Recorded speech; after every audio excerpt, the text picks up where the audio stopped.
बात करते हैं साल 2006 में शुरू हुई जना एसएफबी की। 6000 करोड़ से अधिक के मार्केट कैप वाली जना एसएफबी स्मॉल फाइनेंस बैंक के तौर पर काम करती है। आज हम मैनेजमेंट से बात करेंगे उनके नतीजों के बारे में। सालाना आधार पर यहाँ पर हम ब्याज आय अगर देखें तो 26% की बढ़त देखने को मिली है। मुनाफा 4 गुना बढ़ा है। एसेट क्वालिटी में सुधार देखने को मिला है। तो इतना सपोर्ट कहाँ से मिला है इस बैंक को, एंड ऑफ कोर्स आगे किस तरह का ट्रेंड देखने को मिलेगा, आउटलुक कैसा, इन सब पर बातचीत करने के लिए हमारे साथ स्टूडियो में ही मौजूद हैं Ajay Kanwal sir. Thank you sir, आज समय निकालकर हमारे साथ स्टूडियो में हमें ज्वाइन करने के लिए। Sir, good set of numbers, क्या हाईलाइट रहे हैं इस क्वार्टर के, कहाँ से ऐसी ग्रोथ देखने को मिली है? पहले first of all thank you so much. और मैं पहले भी कहता था कि आपके शो पे मैं twice stock of the day रहा हूँ। I think you have notice जाना much earlier. Definitely, thank you so much. So very simple, so I will just say a few things. Bank जो है जब से लॉन्च हुआ 2018 में, जी sir, we have turn to secured assets. Okay, and the reason हम secured asset इसलिए करते हैं, मतलब बेसिकली हाउसिंग लोन हो गया, लोन्स अगेंस्ट प्रॉपर्टी हो गए, गोल्ड लोन्स हो गए, और हम aspirational India means more towards the middle income of India वो सर्व करते हैं। सो टू थिंग्स, ग्रोथ अच्छी रहती है, asset growth has been 25%। Secured asset हमारा अब 60% हो गया है। okay. उससे रेजिलियंस आ गया है। ग्रोथ तो कोविड के टाइम पे भी था, पर जो जितनी इनकम आती थी हम प्रोविजन में डाल देते थे। तो जैसे अब प्रोविजन के नीड कम होते जा रही है तो प्रॉफिट बढ़ते जा रहा है, और एसेट बुक तो वैसी अच्छी है। लायबिलिटी साइड पे हमारा ग्रोथ रेट रहा है 38%। So growth in deposits is more than growth in assets, which has been also acceptance of good pricing, good service, digitization, branding, people.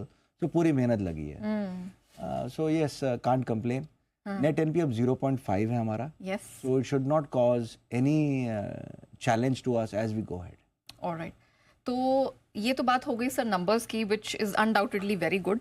Sir, मुझे ये बताइए कि हमने आपके नंबर्स में नोटिस किया 155 करोड़ का DTA आपने रिकॉग्नाइज किया है चौथी तिमाही में, एंड आई थिंक 800 करोड़ के आसपास it's yet to be recognise by 27 March 27।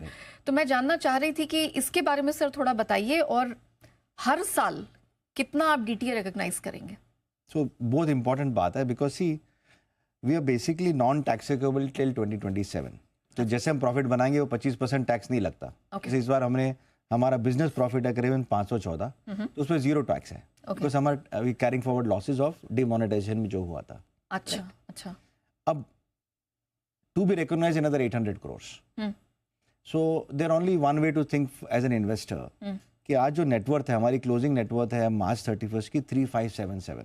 Okay, अगर आप अज्यूम कर लीजिए कि 800 करोड़ का जो फ्यूचर रिकॉग्निशन है, अगर बैंक उसमें से 500 यूज कर ले, 600 यूज कर ले, 400, 700 जो भी आप ऐड कीजिएगा, वो मेरे नेटवर्थ में ऑटोमेटिक आप अपने माइंड में ऐड कर देंगे। तो मेरा प्राइस टू बुक आपको आज यू विल ऑटोमेटिकली सी कि अगर मैं ऐड कर दूं, उसका price to book will be much lower than what is available to see in the ratio.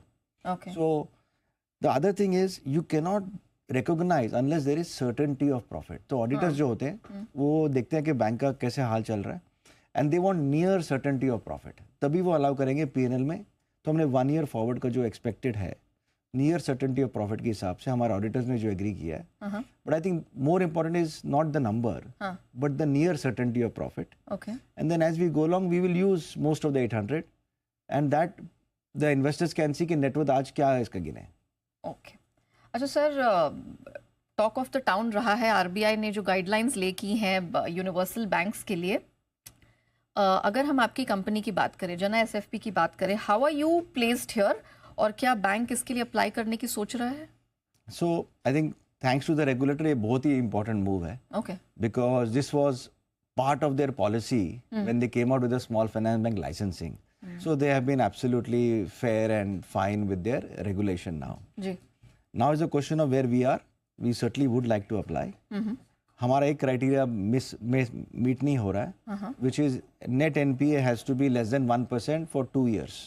Okay. We are meeting it now 0.5 पे, अगले मार्च में अगर हम मीट कर पाए इसको, अच्छा, which we will do our best to do, then we'll be eligible to apply under those conditions. And after that, as you know, it's a business plan submission and acceptance. Of course. So this is gating criteria meet हो जाएगी अगले मार्च तक. Okay, तो इसका आपको फायदा कितना मिलेगा सर? किस प्रकार के फायदे, कैसे प्रोस्पेक्ट्स हो जाएंगे? मतलब मार्च तक तो आपको चलिए इंतजार करना पड़ेगा, लेकिन अगर आप एक जस्ट बता सकें कि आपके लिए कितना बड़ा होगा आपके पूरे बिजनेस के लिए? So I think the biggest advantage, Neha ji, will be around the liability side. अच्छा, जो आज डिपॉजिटर है, जो कह रहा है स्मॉल फाइनेंस बैंक से मुझे 25 बेसिस पॉइंट या 50 बेसिस पॉइंट एक्स्ट्रा प्राइसिंग मिलना चाहिए, जी सर, वो एक्सपेक्टेशन अब फ्लैट हो जाएगी. अच्छा, So that much advantage that as you convert from small finance bank to universal, that advantage will be seen on the deposit side.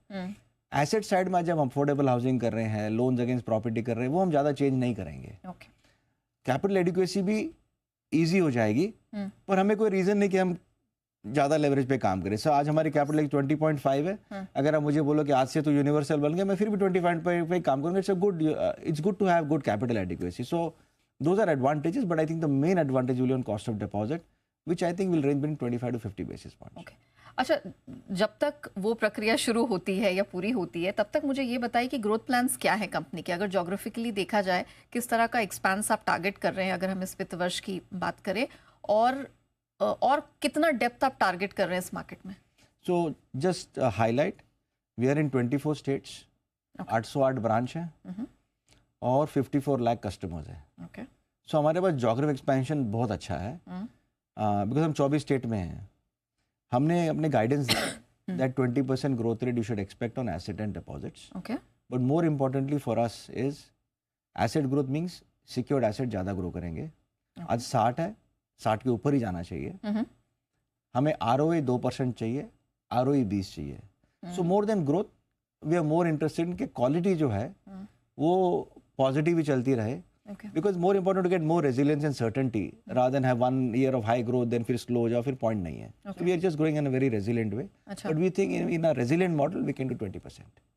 Okay, तो ये जब आप कह रहे हैं कि 20%, मतलब इसमें आप कस्टमर बेस भी बढ़ाएंगे, ब्रांचेस? बिल्कुल, ये इस फाइनेंशियल ईयर क्या बात है? इस साल हमने जो ब्रांच बढ़ाई है, बिकॉज 808 लास्ट ईयर था 754. अच्छा, तो 808 हो गई है. तो यू कैन एक्सपेक्ट बिटवीन 850 के 900 के बीच में जितनी भी ब्रांच होंगी, क्योंकि ऑलरेडी काफी सारी ब्रांचेस हैं, रफली 21,000 एम्प्लॉइज हैं, 24 स्टेट्स में हैं जी. अभी मोर इम्पोर्टेंट इज हमारे कस्टमर्स को बैंक से और प्रोडक्ट का अपॉर्चुनिटी मिलेगी. That is our bigger interest, because you should treat us as anchor bank rather than one product. Okay. अच्छा sir, if I am not wrong, आपने recently Kotak life के साथ पार्टनरशिप की है, आई थिंक आपके customers को life insurance provide करने की. सर, इसके बारे में बताइए, आपको बेनिफिट, कंपनी को क्या बेनिफिट है, और क्या ऐसे टाई अप्स कुछ और हैं, प्लान आप कर रहे हैं? सो हमारे पहले दो इंश्योरेंस से टाई अप था. अच्छा. ICICI प्रूडेंशियल और बजाज अलियंस का था. ओके. और ये हमने टाई अप किया था 2017 में. अच्छा. और हमारा बेसिक था जैसे बैंक के कस्टमर बेस बढ़ेगा, ज्योग्राफी बढ़ेगी, then to get a third partner so that it becomes more easier for us to get different products. तो जैसे हमारा ये कोविड से बाहर आए, बिजनेस स्टेबलाइज हो गया, then we have gone with the third partner. Advantage really with 3 partners is you get different products. Each one comes with its own specialty of what we can offer customers better. जी. And we also need to offer customer choices, so that also becomes a reality. So yes, you know, all our customers, especially in the segments we operate, वहाँ insurance का penetration कम है. Okay. So it does help us. Alright sir, thank you so much हमारे साथ जुड़ने के लिए, इतने विस्तार से नतीजों पर एंड ऑफ कोर्स आगे कंपनी का क्या प्लान्स हैं उस पर बात करने के लिए. So thank you so much for coming on our show.